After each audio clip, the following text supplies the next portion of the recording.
Welcome back to Monday Special. We're now coming to the last part of our program, and the question remains, despite all the sensitizing that's been done to make sure that the public is aware of the causes behind road carnage and the solutions, why does it continue to be on the up and up? Before I hand over to Johnson Wakazi to wind up on his side very quickly, let's take a look at the various agencies that are utilizing media. Television leads the pack at 77%. Radio at 51%, newspapers at 49%, and 38%, that's 49% for the newspapers in terms of message outtake. So that's a lot of communication going out there to prevent road carnage, and yet we still see the same old habits. Well, Johnson Wakazi continues to bring us another perspective from the hospital. Let's hear their closing remarks right now. Johnson. Of course, we're still here with the doctors themselves. Let's just go to the place and they expect that they will be sorted out, and at the end they will get out of this place well and alive. But that's not happening in some cases. Thank you, Johnson. There are some cases which are brought in and they have very serious injuries. Maybe by good luck, they didn't die on the site of the accident. They are brought here. We try our best to handle the situation. Maybe I could take you back last week, where we had a fatal road traffic accident involving a school bus in Kisii. In Kisii, right. And His Excellency the President ordered the evacuation of some of the seriously injured students. We received 15 of them. They were seriously injured, but 3 of them were critically injured. And in spite of what we did, including ICU care, we managed to lose 3 of them. It's not our wish, we gave our best. So the hospital tries the much we can within the limited resources that we have to provide the best possible care to these patients. We do have challenges of staff, we have challenges of supplies, equipment, both equipment that is obsolete, equipment which has broken down, and this we cannot assume this. And therefore, in as much as people look at Kenyatta Hospital as not giving the best, there are real challenges which need to be addressed at a very high level in order for this hospital to function at the level it's supposed to. Then it comes to the issues of now referrals. This was meant to be a referral hospital, but now it has... Hospital of last resort. It has become a walk-in hospital. Anyone who has a problem. Anybody who has a problem walks in, we can't turn them away, and we have to treat them.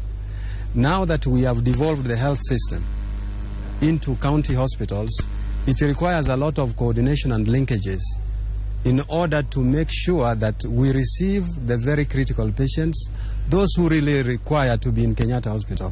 The rest should be treated at the referral, at the county hospitals. But we must also equip these county hospitals to the level that they need in order to take care of these patients, so that they can only refer the deserving cases to Kenyatta National Hospital. Otherwise, if we continue receiving the unnecessary cases, who actually also need treatment, and those who require high-level treatment, then the services will not be as expected. So 2 things there. It's a referral hospital. It needs to remain that way. The second thing, we need to actually empower or really improve the hospitals at county level. Yeah. Dr. James, perhaps you could tell us about people who are really willing to help, especially in a situation where there's an accident, but they don't know how to handle the victims. What is your word to such people out there? Sometimes doing something is good, but not doing the right thing is very dangerous. So at this level, in this country, we need to start to be able to hold ourselves back and say, I need somebody who knows what needs to be done to do it. So that it's not just you want to do something, but you need to know what you are doing. by that, then I'm inviting that we have reached that stage where we need to start to train paramedics. These are people who handle ambulances and are positioned in strategic areas such that accidents are not going to go away. Let's agree. It is part of human life.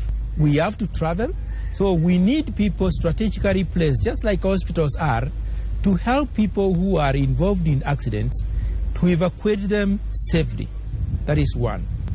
Two, these numbers we are talking of injured patients, they are not just numbers we count on our fingers.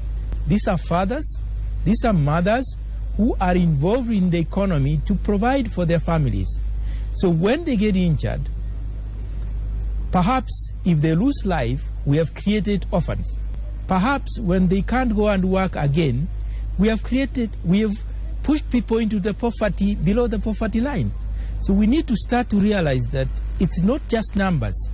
These are our brothers. These are Kenyans that we need to restore back to their normal health as far as possible so that they get back into the economic activities that will make this country a better place. And we must take care of their health. We have expertise. We may be overwhelmed, but the facilities are actually the greatest hindrance to our activities. Right, many thanks. Of course, we'll come back to your final words. But let me just get this sentiment from Benjamin. The reality on the ground is the more accidents we have, the more patients you will actually have to deal with. How are the nurses prepared for that reality? Well, nurses are prepared and they are trained. The only challenge comes because it's not possible to change the way of nature of patients. Those who come in the wards, you find that those who take alcohol, they'll sneak the alcohol to the ward.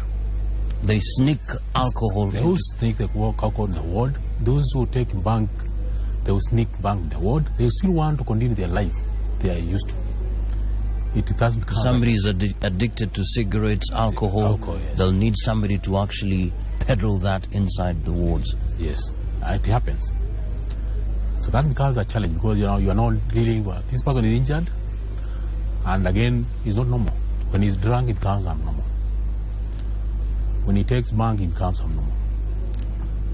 But nurses try their best to talk to the patients. See, this is not an area where you can cane patients. You need to talk to them. You need to advise them. You need time. The challenge is what we say, the number is big. You may not get time to educate. You see the calamities, what they are causing to their body. The big number is a challenge to the nurses' health. Some of them have developed back problems because some patients are quite heavy to lift. Long-standing hours because some have veins which are a problem. And still, let's reflect back. The nurses are also family people. They need the families need them. They need to have an economy which is sustainable. Training a nurse takes several years. And the competence of experience and skills takes more years. So, if you train this one nurse to that level and now develop some back problem, Dr. James will agree with you, he has handled several who now cannot function at that level, has to move to another area. Getting another one to that level, it needs time, it needs the cost. And as the CEO has mentioned, the concerns of resources of the nurses and what they have to use. The man work, nursing is manual, basically man work. You have to do it manually. I'll give you an example when you have to meet the social needs of the patients. I have other patients who are about 50, 60, they cannot move. They need to be assisted. You have bedpans, which are 20. You have to wash them manually. So you have to make several trips. Taking condense, emptying, coming back, and need to finish that patient. And those patients also require other care. Okay. Perhaps just for your final words, Dr. Mando, what is your message to that person, that driver who is actually driving recklessly, that passenger? Because there was a time here at Kenyatta National Hospital, especially when Mishuki was up and running as far as the traffic rules are concerned, that even the number of patients being admitted literally reduced. What is your message, your final word? Thank you, Johnson, for remembering that. It is true that when Michuki introduced the rules, the rules were there. He only reinforced them. Absolutely, gave them life. We actually saw a drastic decrease in the number of patients that we see in the ward. And even the seriousness of the injuries. We received patients who were not so badly injured. But the message that I give to our drivers is that a study done in Kenyatta Hospital on the eyesight of drivers showed that a significant number, up to 40%, have got visual defects, which they are not aware about. They are not aware that they have visual problems. And therefore, imagine a driver who is driving a vehicle, has eye problems, but doesn't know. Absolutely. So our message is that, first of all, let our drivers not take any type of alcohol or any drug of addiction. If they do, let them not drive. And this is also the responsibility of the employer, to make sure that the driver is employing is not a drunkard or somebody who takes alcohol. Number two, I would recommend that we have all our drivers on our roads have eye checks every year, because some can be corrected and they continue driving with the proper eyesight, whether it is wearing glasses or anything like that, as long as the eyesight is proper. Because we believe that there are some drivers who cause accidents not because they are drunk, but because of the defects in the eyesight. Right. And therefore we recommend that the Principal Secretary Transport should effect that. All right. And say that every driver must have eye checkup every year. All right, many thanks. Because of time, we won't get all your sentiments, but it's very clear that there's a lot that needs to be done from the county governments. The hospitals at that level need to be sorted out in terms of equipment, in terms of really empowering the people on the ground, so that now the workload that has been given to the referral hospital here at Kenyatta National Hospital is actually limited. And of course, it takes you and I to actually be responsible to make sure that we don't have all these cases being brought here. And likewise, you don't want to find yourself being brought in this particular place where even its capacity cannot handle. So we're going to take you back to Hussein Mohammed so that we get the final word from the people in charge, from the transport sector. Back to you, Hussein Mohammed. Well, thank you, Mokazi, and a challenge, of course, to you and Uvamuli, Principal Secretary Transport. And I'll ask two things very quickly because of time. Motorcycle accidents, and we've seen that about 765 people have died. The leading, in fact, this year until July are pedestrians. Do we have enough footbridges, one? And two, is it time to introduce separate lanes for motorcycles? First of all, motorcycles, I think the issue is really around compliance with the law, proper training. The lanes, cycle lanes for unmotorized bicycles, I think that's necessary. But motorcycles are motorized, but what we need is people to comply with the law. We have challenges with footbridges. That's another issue. Most people actually are mentioning about one that should be erected, and so many people have been talking about it around Mombasa Road, around Bellevue area. That has been noted. We have actually identified that as an area where we've lost very, very many Kenyans, and we'll be working with the infrastructure department to ensure that is dealt with. The other thing, very briefly, we've seen what has happened, and of course you've also been trying to help with that as the ministry and KRA with the road hog. But some would question, isn't it time we have policy and we have cameras all over the country, possibly because of the magnitude of the problems the accidents bring in Kenya. We have cameras because all you need to do is capture the number plates and the registration details will be given by KRA, because I am sure the traffic department cannot be everywhere. Absolutely, and I think we are working on an idea that we'll be telling you about quite soon, about how we can get this camera business expanded across the country. Probably before we can even get automatic cameras, be able to employ a few people with cameras, go around the country, utilize that as an approach to dealing with this particular problem. Right. But the speed guns today now have cameras. Okay. The speed guns that we have on the road have cameras. We're able to capture evidence on that. I'll give you a chance each finally to say one last word and probably a solution to all this. And I'll start with you, but first, finally, answer one question very briefly. Who is supposed on the road? Who does the law, allow to flout the rules? Who does the law allow to overlap? Who does the law allow to overlap on the road? Nobody is allowed to flout including the president? traffic rules. There are certain movements of VIPs, especially the president, deputy president, to what and limit? that is it. To what limit? President and deputy president? When we have a police operation that has allowed certain movements on the road, that is fine. But when we do not have the police allowing those movements, then that is irregular.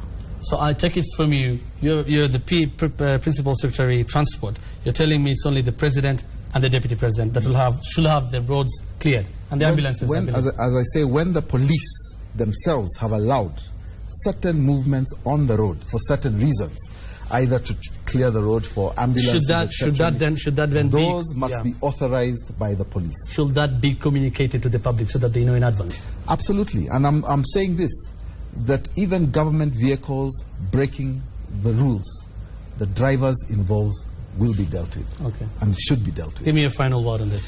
What I would like Kenyans to understand is that we need to deal with this problem as a team. No one's winning. Public service vehicle owners are not winning. They're losing their vehicles, they're losing their drivers. We're losing our mothers, brothers, and sisters. No one is winning in this game. So what I'm asking people to do is take this thing seriously. It could happen to you if we're not careful. The statistics are against us. We have a war to fight. And when we start dealing with enforcement, I would ask Kenyans not to cry out, not to run to court, to stop alcohol blow and things like that. Okay. Let me get from the traffic department. The final word. Hussein, thank you for having given me this chance. What I would like to say as my last word this evening is that, for example, last night we had 9 fatal accidents on pedestrians. And these pedestrians, some are hit next to footbridges. So I'm asking them to make sure that they are the police of themselves, they are the watchmen of themselves, they are the drivers of themselves. And it is really bad. The government has used money on areas which were known to be black spots, especially like the new road, the Thika Superhighway. Like our office is next to a bridge. Okay. And you see people still refusing to go to the bridge, just jumping over the fence. Okay. And then they are hit. Let them take hit. Another thing that I would like to say is about motorcycle riders. Yeah. You find these people are riding opposite other motorists. This is not how it should be done. A motorcycle is a vehicle as any other vehicle.